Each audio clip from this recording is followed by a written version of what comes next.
minnu be yen nɔ ko diɲɛ taabolo finikuraw modèliw ka d'aw ye ayiwa aw sera aw seyɔrɔ la in fashion couture n'aw mago be tisi kalalenw na walima n'a be fɛ ka kɔ tisiw kala a ye boli ka se joona joona Ismaël Ɲare fɛ yen nɔ. Ismaël Ɲare nɔlen no ni diɲɛ laban kalali kɛ machine kuraw de ye a n'a ka personnel de qualité minnu be yen nɔ n'olu be nin baara in kɛ ka ɲɛ. An sigiyɔrɔ bɛnnen no ACI 2000 kɔnɔna la immeuble Concorde 1 n'ale tugulen no Air Côte d'Ivoire la Palais des Sports ani Place de la CAN ni ɲɔgɔn cɛ. Nɛgɛjuru sira o ye 63 ye 02 99 ani 99. In Fashion k'aw ye togo ɲɛ. In Fashion ni aw mago be qualité la. In Fashion ko k'aw bisimila kunnafoni gafew kɛnɛ kan.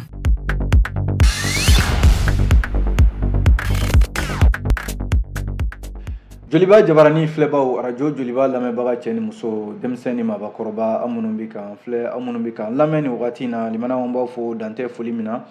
aw ka jɛmukan min bɛ sigi don o don ni o ye kunnafoni sɛbɛnw lakali ye ka daminɛ ntɛnɛn fo ka se juma ma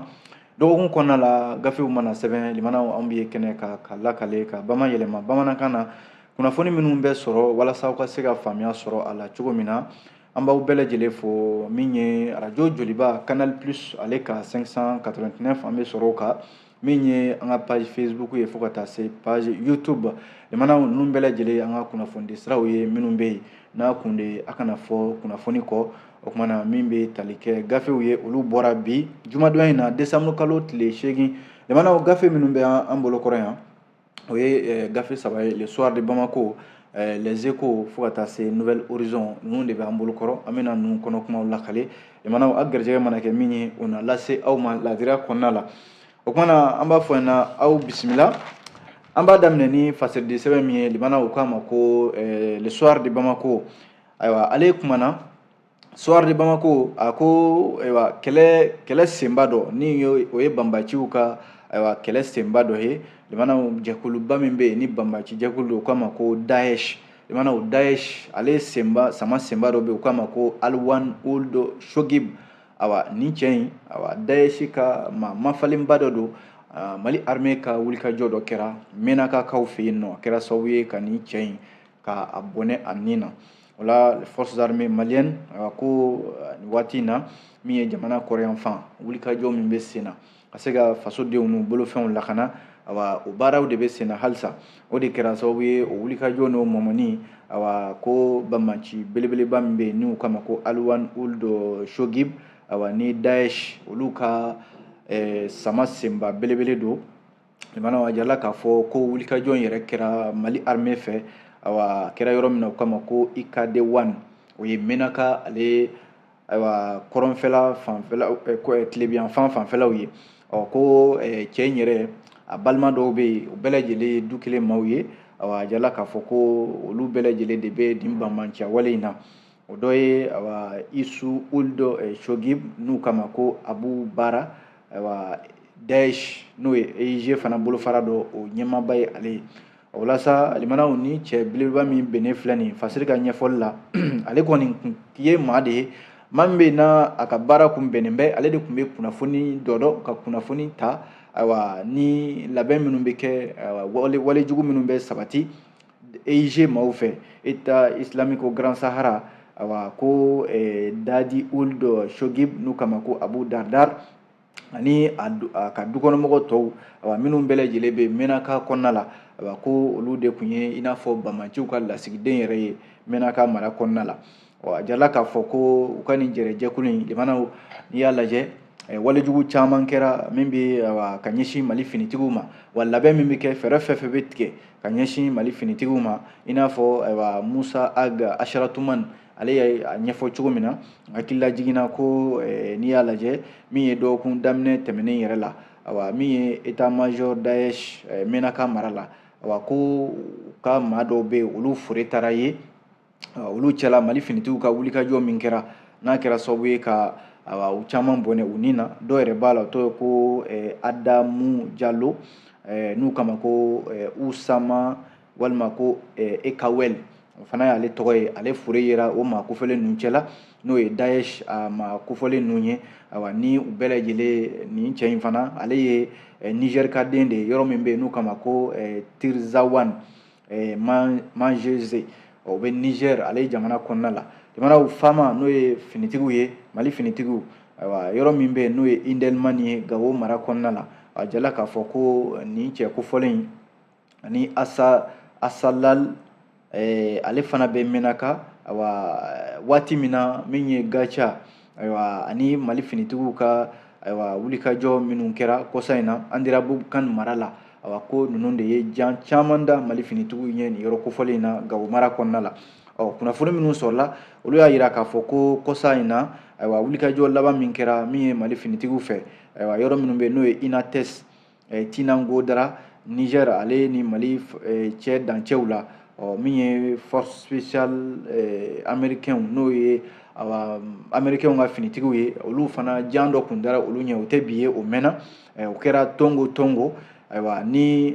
maa caman fana ni bɔnɛna a la Tamalat ani Talatai o fanfɛlaw la ko nin banbanci ninnu jɔyɔrɔ bonyana a ko la kosɛbɛ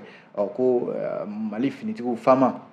mana olu ka wulikajɔ kɛra sababu ye ka ni sama senba ninnu ka olu kɔni senbɔ kɛlɛ la o de ye kunnafoni ye Soir de Bamako de y'a fɔ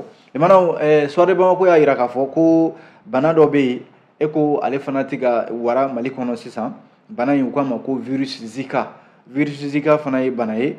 ko a yera maaw la Bamako yan maa 12 ɲɔgɔn na ayiwa o sɛmɛntiyara k'a fɔ ko virus Zika yera olu la Bamako yan nɔ o de la teliya la min bɛ kɛnɛyaso ɲɛmaayaso min bɛ ayiwa directeur général de la santé et de l'hygiène publique ale de ye ayiwa kunnafoni cari ka ayiwa hakililaw di ka yamaruya di an ka ayiwa kɛnɛyaso ɲɛmɔgɔso minnu bɛ yen n'olu bɛ an ka jamana kɔnɔna la ka f'u ɲɛna u ka fɛɛrɛ tigɛ joona bana min filɛ nin n'a yera maaw la n'o ye virus Zika ye ka wele bila u ma min ye an ka kɛnɛyaso misɛnninw ni kɛnɛyaso kumabaw ye ka se ka fɛɛrɛ tigɛ joona bana in bɛ se ka kunbɛn cogo min na o de la limanaw ko sɛgɛsɛgɛli dɔ de kɛra yɔrɔ sɛgɛsɛgɛli min n'o bɛ ka kɛ bana dɔ kan o fana ko a ma ko dengue yɔrɔ dengue bana ale fana bɛ ka wara Mali kɔnɔ sisan kosɛbɛ o dengue bana min sɛgɛsɛgɛli bɛ ka kɛ o de senfɛ bɔ taara kɛ nin bana in fana kan n'o ye virus Zika ye a jala k'a fɔ sɛgɛsɛgɛli saba fɔlɔ min kɛra juma tɛmɛnen décembre kalo tile fɔlɔ san 2023 ko a yera k'a fɔ ko maa 9 ɲɔgɔnna a yera olu la o kɛra ntɛnɛn décembre kalo tile 4 san 2023 min ye maa 12 ye Bamako a bɛɛ lajɛlen yɛrɛ Bamako yan ani Kulukoro de o de la min ye kɛnɛyaso tigilamaw ye olu kɔni wulilen bɛ k'u jɔ bi kosɛbɛ ka lettre ci directeur régionaux minnu bɛ yen n'o y'an ka kɛnɛyaso tigilamaw ye marabolo bɛɛ lajɛlen kɔnɔ u ka fɛɛrɛ tigɛ nin ko in na walasa nin bana min filɛ nin ye a ka se ka kunbɛn joona yanni a ka se hakɛ dɔ la fɛɛrɛ ninnu caman bɛ yen o bɛ tali kɛ ko ka kunnafoni di kunnafoni ɲuman walasa maaw ka se k'u yɛrɛ kɔlɔsi jamanadenw ani fana waleyaw minnu bɛ yen n'olu bɛ se ka sabati u k'olu bila sen kan walasa maaw bɛ se ka kisi bana in tɔɔrɔ ma a jala k'a fɔ ko maaw k'u tɛgɛ ko fana ani ka si sange sulen kɔrɔ walasa u bɛ se ka kisi nin bana in ma limanaw ni jateminɛ kɛ nin kunnafoni ninnu caman de bɛ yen minnu bɛ ka carin bi wa a jala k'a fɔ ko bana in limanaw min bɛ tali kɛ baganw a bɛ sɔrɔ o de fɛ kosɛbɛ ko maaw k'u kɔlɔsi maa minnu kɛrɛnkɛrɛnnen la minnu ye bagan maralaw ye olu k'u kɔlɔsi kosɛbɛ walasa bana in a kana se ka cari nin de ye kunnafoni yɛrɛ ye jamanaw an ye min bɔ fasiri di sɛbɛn min na kama ko le soir de Bamako jamanaw nka ale soir de Bamako kelen in fana jara k'a fɔ ko san 2024 musaka min bɛ yen n'o kan ka boloda jamana fɛ k'i ɲɛsin musakaw ani sɔrɔw ma n'o kama ko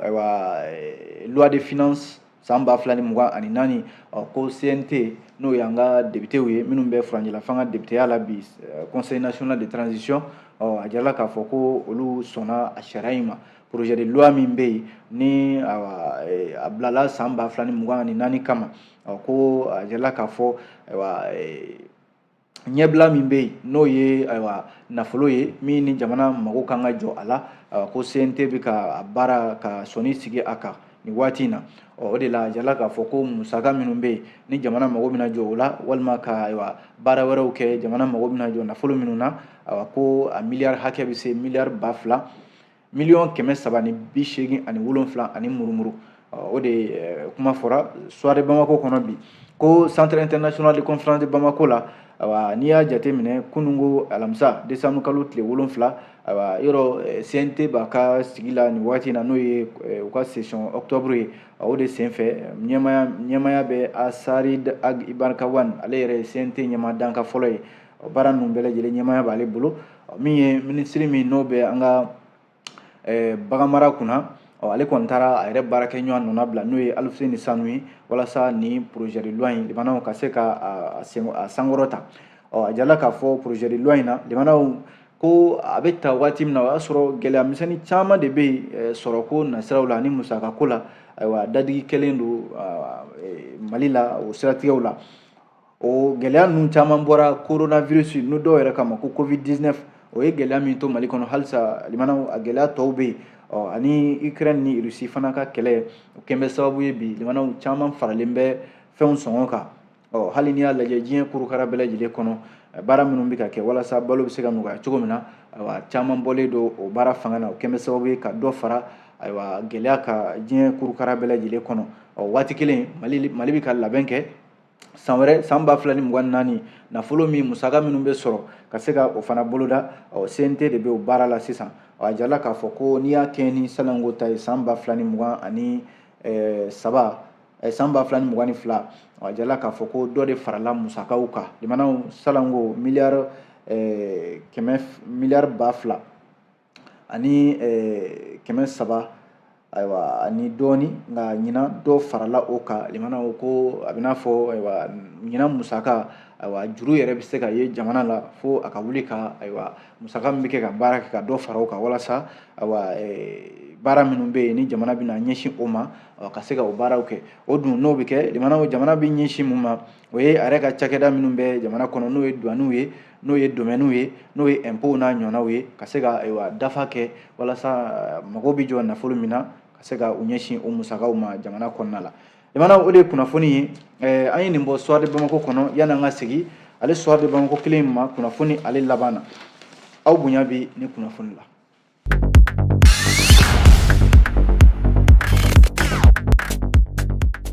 n'an bɔra yen limanaw fasiridi sɛbɛn min bɛ yen n'an ko a ma ko les échos welewele ale kumana a y'a jira k'a fɔ Mali sariya tigilamaw olu ka san 2023 ani san 2024 o baaraw daminɛna a bɛ fɔ min ma ko rentrée des cours et tribunaux san 2023 ani san 2024 o baaraw olu dayɛlɛla kunungo alamisa décembre kalo tile 7 san 2023 baara ninnu bɛɛ lajɛlen ɲɛmaya tun bɛ ayiwa colonel Asimi Goyita bolo furancɛla fanga ɲɛmɔgɔ baara ninnu sabatira Mali sariya so bɛɛ lajɛlen ɲɛmayaso n'o ye cour suprême ye baara ninnu bɛɛ lajɛlen sabatira yen nɔ de o de senfɛ min ye Mali avocat olu ka tɔn bâtonnier de l'ordre des avocats du Mali ayiwa Ousmane Bouba Traoré ale kɔni kumana a ko kɛnɛ kan a ko sariya limanaw sariya mana fɔ ka ban sariya bɛ n'a fɔ ayiwa ni sariya ma to a yɛrɛ ma ayiwa walima k'a to a k'a ka baara kɛ ko i tɛ se k'a fɔ ko fanga bɛ o sariya la o de la a fɔ min ma ko une justice libre est une justice forte sariya fɛn fɛn bɛ yen n'a tora a yɛrɛ ma ka baara kɛ fanga bɛ se ka ye o sariya kofɔlenw na a ye sinsin nin kuma kan kosɛbɛ o de la ɲinan yɛrɛ kun bilalen bɛ minɛn min kɔnɔ o de ye k'a fɔ ko sariya ani ayiwa fasodenya ɲuman o ka sabati Mali kura kɔnɔna la n ye jateminɛ kɛ o hakilila kelen min taara nin ye min ye bâtonnier de l'ordre des avocats du Mali Ousmane Bouba Traoré a ko nin hakilila in bɛ tali kɛ ka kɛ ni Mali bɛ baara min na sisan walasa ayiwa ka i yɛrɛ di walasa sariyaw bɛ se ka sabati walima sariya bɛ se ka jɔ a jɔyɔrɔ la jamanadenw ka hakɛw bɛ se ka lafasa sabu jamanadenw kamana mana gan cogo o cogo u b'u ɲɛsin fɛn o fɛn ma o ye sariyatigiw ye sariyatigiw de bɛ ayiwa ɲuman ni juguman sama ka bɔ ɲɔgɔn na o de la ko bi a ka kan ayiwa hakilila min taara nin ye n'o de ye ayiwa sariya ani fasoden ɲumanya Mali kura kɔnɔna la o de ye baara ye baara min bɛ yen n'a a taara a takuma la a ko n'i y'a lajɛ démocratie ni hakɛ o ye fɛn ye fɛn min bɛ yen ni sariyatigiw de bɛ o jɔsen kɔkɔ kosɛbɛ a ko an ka jamana kɔnɔna la nin waati in na o de baaraw bɛ ka sigi o de supasemaw bɛ ka sigi nin waati in na n'i y'a lajɛ min ye bâtonnier de l'ordre des avocats du Mali Ousmane Bouba Traoré a ko bi in na n'i ye politiki kumaw lajɛ, n'i ye baara sigida o sigidala ye walima n'i ye baroda o barodala ye bi i b'a sɔrɔ da bɛ sariya kuma la. N'a ma fɔ ko sariya tigilamaw tɛ ka baara kɛ, olu de tɔgɔ bɛ bɛɛ lajɛlen da. Ko a dun jarala k'a fɔ jamana politiki dun ye fɛn de ye ale man ka don sariya kɔnɔna la. N'i y'a ye bi bɛɛ da bɛ sariya kuma la k'a fɔ sariyatigiw ma kɛ tan, u ma baara kɛ ka ɲɛ, ko i b'a sɔrɔ fanga de ma a fɔ min ma ko séparation du pouvoir, n'o ye fanga bɛɛ lajɛlen k'i ka baara kɛ i yɛrɛ ka kuntilenna na, ko a bɛ n'a fɔ o de ma se ka jɔsenba sɔrɔ an ka jamana kɔnɔ yan. A ye kuma laban ni min ye n'o ye Usumani Boba Tarawele, a ko Mali sariya a jɔsen kan ka bonya, dɔ kan ka fara a kan i n'a fɔ démocratie fanga yɛrɛ bɛ a laɲini cogo min na. Min ye jamanakuntigi yɛrɛ ye colonel Asimi Goyita, ale tun bɛ kɛnɛ kan, a ye kuma ta, a ko hakilila min taara nin ye n'o ye sariya ani fasodenya ɲuman Mali kura kɔnɔna la, ko nin ye hakilila ye bi Assise nationale de la refondation de ye nin laɲini kɛ wa o de bɛ ka don ba la bi. N'o de ye jamanaden si kana fɔ i jigi kɔ sariya ko nasira la, ko sariya dama ka kan bɛɛ lajɛlen la, ni maa min sera sariya ma o ka se ka a ka hakɛ di a ma. Nin mana Suwadi Bamako de ye nin kuma fɔ. Ko Suwadi n'a fɔ ECHO welewele sa kɛ, limanaw ECHO welewele de ka kuma don, nka ko fana ko Burkina Faso, Mali ani Niger, ko n'i y'a lajɛ bamanciya wale min latigɛra nin jamana saba in kɔnɔna la, limanaw a fanga bonyana kosɛbɛ san 2023 in kɔnɔna la. Ko n'i y'a lajɛ bamanciya wale walima jatigɛ wale 2,923 o de sera ka lawaleya san 2023 in kɔnɔna la. O la sa ni jate minnu dilen filɛ nin ye, a dira CEDEAO ka bolofara dɔ bɛ yen n'u kama Conseil de médiation et de sécurité de la CEDEAO, olu ka sigi 51 min kɛra Nigeria jamana kɔnɔ décembre kalo tile 6 tɛmɛnen san 2023. Kunnafoni yɛrɛ dira maa min fɛ o ye Dr Umar Ali Turay, ale ye commission in ɲɛmaa ye CEDEAO kɔnɔna la. A ko ɲina san 2023 in kɔnɔna la, a ko bamanciya wale min kɛra nin ye 1503, o kɛra Burkina Faso jamana kɔnɔ, min bɛ tali kɛ k'a daminɛ janvier kalo tile fɔlɔ kana bila octobre kalo tile 22 san 2023. Min ye Mali ta ye bamanciya wale 1044 o de sera ka lama Mali kɔnɔna la yan. Min ye Niger ye, ko bamanciya wale 776 ɲɔgɔnna o sera ka kɛ ni jamana in fana kɔnɔ, n'o ye Niger ye. Limana ko kabi fanga dafiri kɛra ni jamana ninnu kɔnɔ, min ye Umar Ali Turay ye a ka kuma la, k'o de dɔ fara bamanciya wale ninnu kan. A y'a jira k'a fɔ ko waati min na CEDEAO labɛnnen bɛ ka jamana minnu bɛ yen ni coup d'état kɛra u kɔnɔna la k'u dɛmɛ, ko Niger fana nana dɔ fara o coup d'état waleyaw kan, k'o de kɛra sababu yɛrɛ ye Niger ani CEDEAO cɛ walima jamana minnu yɛrɛ bɛ yen ni fanga dafiri kɛra o kɔnɔ bi, a kɛra gɛrɛntɛ ye u ni CEDEAO cɛ. Ko CEDEAO ma se ka i jɔyɔrɔ la, min ye Umar Ali Turay ka ɲɛfɔli la, ka se ka dɔ bɔ nin bamanciya wale ninnu na. Ko wa n'i y'a lajɛ Burkina Faso, yɔrɔ a fɔra ko bamanciya wale 1503 de kɛra, olu de ta ka ca kosɛbɛ, k'a daminɛ janvier kalo tile fɔlɔ kana bila octobre kalo tile 22 san 2023 la. N k'a fɔ Mali ta o ye 1044 ye. A ye hakililajigi kɛ, a ko nin bamanciya wale ninnu a kɔlɔlɔ, jamanaw lakanabaliya o sinsinna a jamana ninnu kɔnɔ kosɛbɛ. A kɛra sababu fana ye jamana minnu filɛ i n'a fɔ Niger, ko maa 4,8 ɲɔgɔnna, ko olu de bɛ lakanabaliya ani balontanya kɔnɔna la. Min bɛ tali kɛ o Niger jamana kelen, maa 2,4 ɲɔgɔnna, olu de wulila ka u yɛrɛ ɲini gɛlɛya kama. Ko bi na Niger jamana kɔnɔ kalanso 9,000 ɲɔgɔnna o de datugulen bɛ ka sababu kɛ lakanabaliya ye. Jamanaw ko wa ko kun wɛrɛ t'a la, ko fanga dafiri minnu kɛra ni jamana ninnu kɔnɔ o de kɛn bɛ sababu ye ka dɔ fara lakanabaliya yɛrɛ kan. Jamanaw nin ye kumaden ye min bɔ Les Échos welewele fasɛdi sɛbɛn kɔnɔ bi, aw bonya b'a la.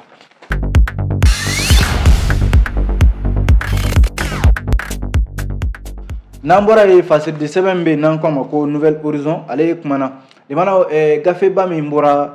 OCLEI fɛ, n'o ye Office central de lutte contre l'enrichissement illicite, o ye jamana ka cakɛda dɔ ye min bɛ sigi ka sɛgɛsɛgɛli kɛ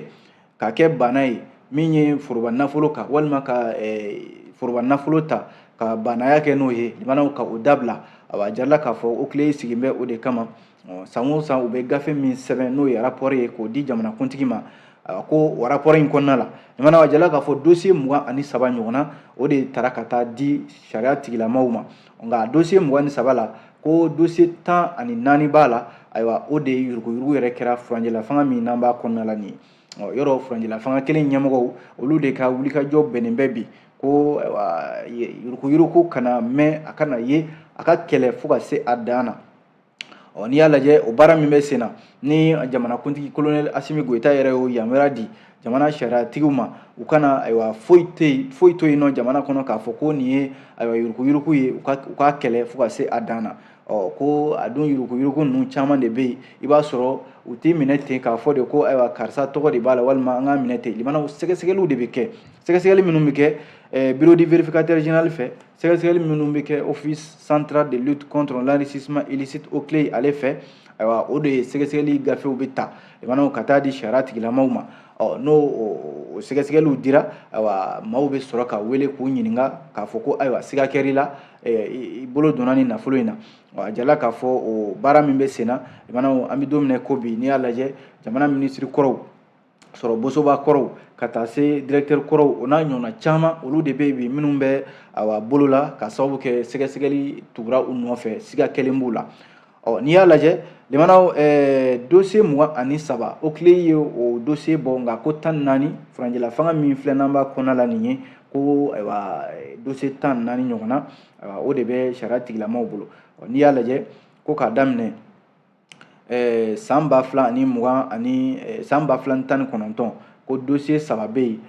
o taara ka di sariya tigilamaw ma san 2020 dossier 6 o taara ka di sariya tigilamaw ma san 2021 dossier 12 ɲɔgɔnna o taara ka di sariya tigilamaw ma min ye san 2022 dossier 2 o dun o ma ban fɔlɔ ko halisa sɛgɛsɛgɛli bɛ o ko la o b'a yira k'a fɔ ayiwa halisa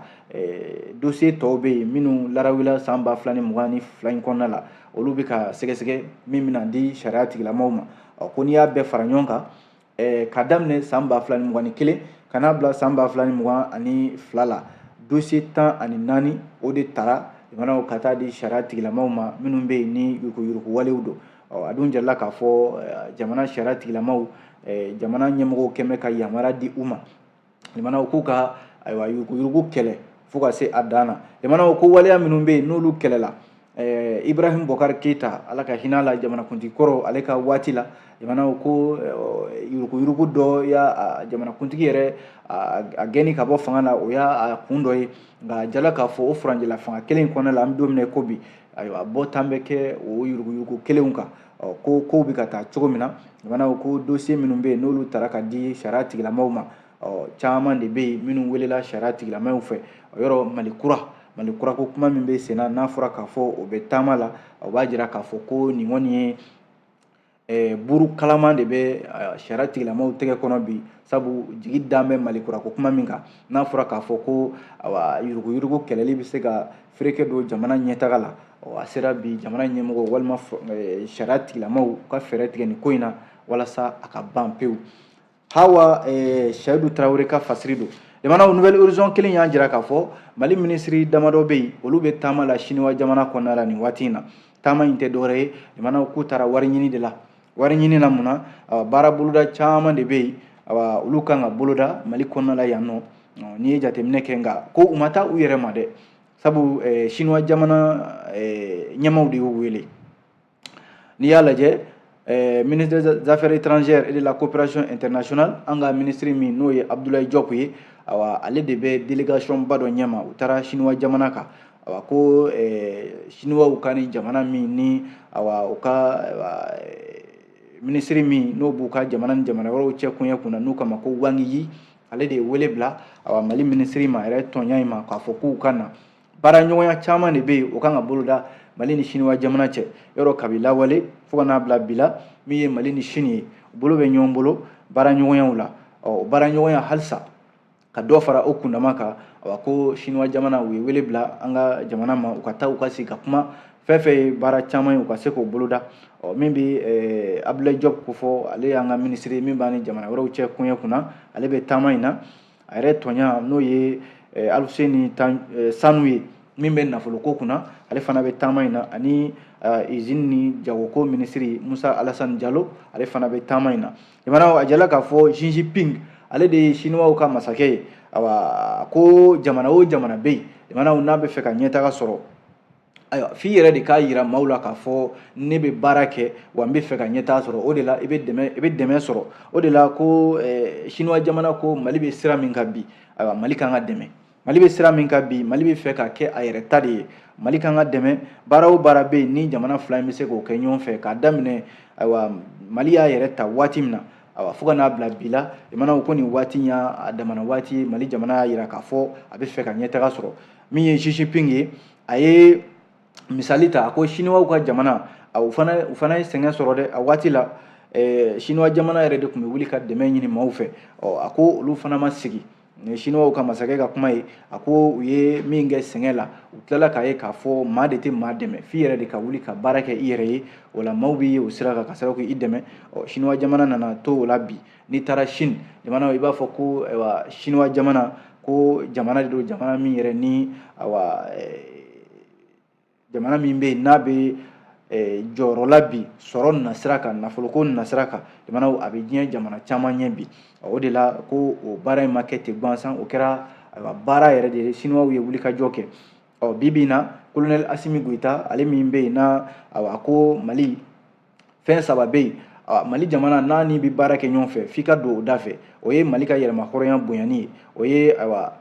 Mali bɛ fɛ ka fɛɛrɛ o fɛɛrɛ tigɛ walasa jamana ka hakɛw bɛ se ka lafasa, jamanadenw ka nafa bɛ se ka sɔrɔ sira o sira kan. Jamanakuntigi Colonel Assimi Goïta ko o baaraw o de bɛ sabati. An bɛ don min na ko bi u taara ni hakilila de ye, o ni Chinois ka ni minisiri n'o ye Wang Yi ye, jamanaw k'u bɛna sigi ka kuma, baara boloda caman de bɛ yen, jamanaw minnu bɛna sigi sen kan, sirako b'o la, kuranko b'o la, o n'a a ɲɔgɔnna caman. Kunnafoni filɛ nin ye,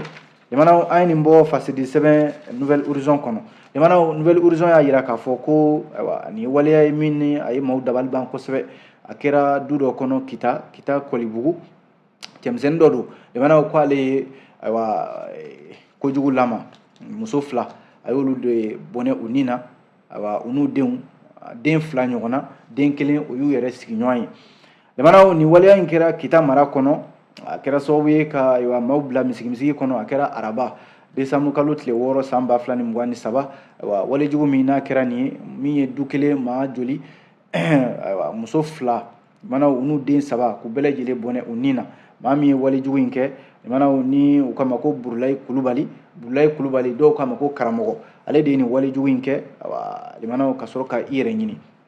Burulayi Kulubali a bɛ a yɛrɛ bɛnkɛ de fɛ yen n'o ye Famori Kulubali ye, a bɛ Famori Kulubali bolo lamɔn na, a bɛ san 5 bɔ sisan, ko Burulayi ko nin ma se ka foyi ɲɛ sɔrɔ fo ka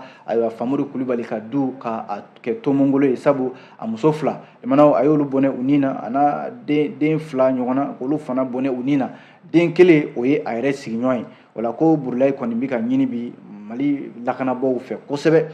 jamanaw waati yɛrɛ kama an b'a a kuma in surunya, sabu ko Burulayi Kulubali n'u k'a ma ko karamɔgɔ, a si tɛ tɛmɛ san 20 ɲɔgɔnna kan, ko a bɔra sufɛ yaala de la, a nana yɛrɛ tɔɲani sɔrɔ, o y'a sɔrɔ o ma da fɔlɔ, ko f'a ko o yɛrɛ de tilala la, sabu o de bɛ ka kuma in ɲɛfɔ tan, ko a nana o sɔrɔ so kɔnɔ, jamanaw kana ko f'a n'u ka da ɲɔgɔn fɛ u ka sokɔnɔna la, o fana ma sɔn, o kɛra nɛgɛ kanɲɛ fu falaki, ja o y'a sɔrɔ a tilala ka bɔ, jamanaw ka tila ka na u ka da gosi nɛgɛ kanɲɛ 3 waati, o y'a sɔrɔ o ma sunɔgɔ, ko a tilala ka u ka da de sama k'u ka da kari k'a fɔ ko ka bɔ k'o daminɛ, o siranna, o y'i ta kɛ boli, o y'a sɔrɔ a ye maa kofɔlen ninnu bɔnɛ u ni na ka ban. A tun bɛ fɛ ka o yɛrɛ de fana ladon o so kelen in kɔnɔ, nka ala n'a kɛ o si ka ca, o kɔni y'i yɛrɛ ɲini, nka Burulayi tɔgɔ in a bolila a bɛ ka ɲini bi kosɛbɛ. Jamanaw ka kun cɛ teliya la, nin fana walejugu in kɛra Bamako yan, Sabalibugu, ko Mamadu Siribe ale fana bɔnɛna a ni na, ko 200 ko dan b'a yɛrɛ ye. Jamanaw nin fana sifinnaka in san 21 Sabalibugukaw fɛ Mamadu Siribe ale fana fara musolaka dɔ fɛ, dɔw k'a ma ko Sega walima Namara, jamanaw a fara musomisɛnnin dɔ fɛ n'o k'a ma ko Jaaco Sisoko, o de y'a bɔnɛ a ni na, ko 200 ko dan b'a yɛrɛ ye. Jamanaw fasiri ka ɲɛfɔli la waleya in nana cogo min na, k'a ye bololabagi n'o ye warijɛ a y'o de feere a ma, a nana kɛ a y'o min feere a ma nin ye ko 200 o de kun kan ka ye tɔnɔ la feereli in kɔfɛ a feerela yɛrɛ 1500 200 de kun kan ka di Mamadu Sidibe ma min fatura nin nka a na kɛ ko 200 ko kɛlɛ nana wuli mana o fɔ a ye cɛmisɛnnin n'o ye Mamadu Sidibe dɔw kama ko Sega k'a bɔnɛ a nin na a kɛra misigi ye Sabalibugu dɛ limanaw an bɛ dugawu de kɛ Ala ka nin waleya ninnu Ala ka ji bɔ a tasumaw kan an b'a bila yan limanaw ni Ala sɔnna a kana ɲinɛ su in na an na ɲɔgɔn sɔrɔ Jama Kodi ale kɛnɛ kan nɛgɛ kanɲɛ 20 mana tɛmɛ ni sanga 30 ye an bɛna kuma kalata kow de kan waati min na kalata bɔra a dɔw kɔrɔ halisa waati kɔni ma fɔ a ko la o tuma an n'an ka maa welelenw an bɛna an da don o baro de la bi su in na an b'aw fo dantɛ foli min na a k'an bɛn diɲɛ waati wɛrɛ. Nin kun ye kunnafoni gafew ye ni Infashion ka dɛmɛ ye. An sigiyɔrɔ bɛnnen no ACI 2000 kɔnɔna la immeuble Concorde 1 n'ale tugulen no Air Côte d'Ivoire la Palais des Sports ani Place de la CAN ni ɲɔgɔn cɛ. Nɛgɛjuru sira o ye 63 ye 02 99 ani 99. Infashion k'aw ye togo ɲɛ. Infashion ni aw mago bɛ qualité la.